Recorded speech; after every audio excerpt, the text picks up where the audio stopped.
Well, Minneapolis is best known as one of the best cities for biking in the world. A group of cyclists is trying to get more people of color to enjoy the popular pastime. In this week's Maury Stories, Maury Glover introduces us to the founders of the Major Taylor Bicycle Club. Being almost 80 years old and being physically active is my life. That's how I enjoy things. Twice a week, this group of cyclists gets together in South Minneapolis to go for a ride. And I've always enjoyed the outdoors. You know, I've always been a camper and a fisherman and all that kind of stuff. So this just fits right in. But this is no ordinary bicycle club. I've seen just about everything that one can see on a bicycle. For the last 20 years, they've been freewheeling their way towards something major. You kind of amaze them when you ride by because, you know, you're not exactly the person that I would think be riding a bike. Louis Moore is the leader of the pack.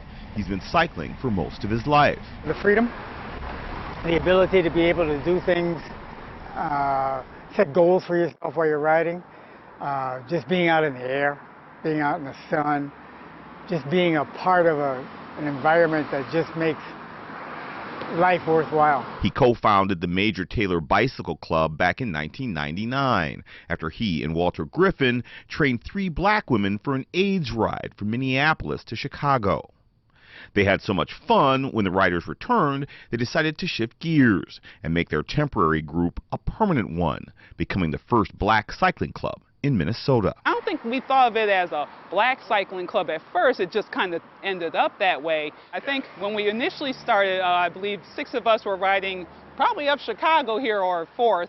And basically, the police car pulled up beside us while we were waiting at a light, and he said, well, what's this? What's going on here? And we're like, oh, we're a cycling club. And he goes, well, that's a whole new kind of gang.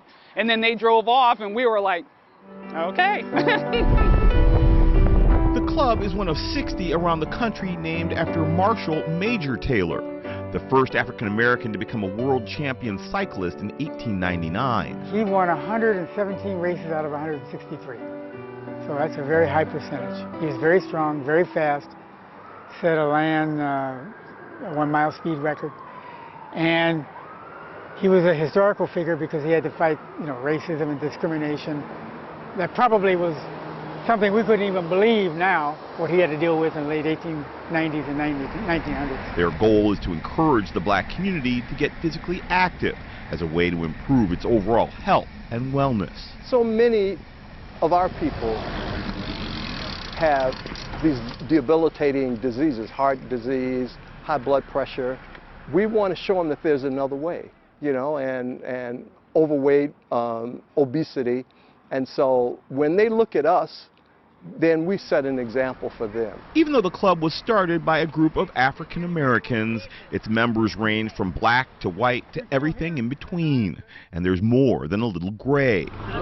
There are about 60 members in all, most of whom are in their 50s, 60s, and 70s. And there's some concern about how long the group will last without a tune-up. That's one of the things I'm really concerned about sustainability, you know, which is really important because we want to try to encourage younger people to join us. That's really important because we want to keep the legacy of Major Taylor alive. And the only way I think we can do that is bring in younger people who have enthusiasm to join our club. The pandemic has put the brakes on the club's official rides, but a small group of members still get together on Wednesday nights and Saturday mornings for excursions around the metro. And they plan to keep their club rolling, busting stereotypes and breaking down barriers for as long as they can. It's just important that people see that we're representing in the sport, that we're out here enjoying ourselves, that you can do anything. Black folks can do anything they want to do. We're not, you know, biking is not limited to white men only. For Maury Stories, Maury Glover, Fox 9 News.